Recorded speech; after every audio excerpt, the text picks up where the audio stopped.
怖い。近すぎる。中に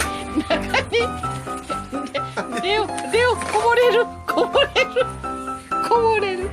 レオがもう横向いてるわ。ちょっと何こぼれた。レオちゃん映ってるかどうだかわかんないけど、どれおかしい。おおすげえ。ぶら下がってるやん。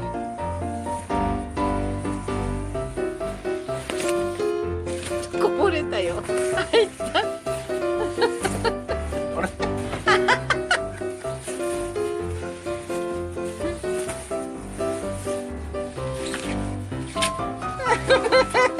忙しいね、レオ。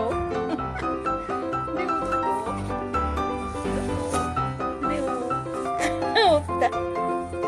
軽いな。お、こぼれた。慌てて入る。尻尾。もうパパ疲れたってさ。どれ。レオちゃんどっちも行ってるじゃん。見せてお顔。疲れた？ペロンペロン。斜めになっちゃった。お疲れさん。遊んだね。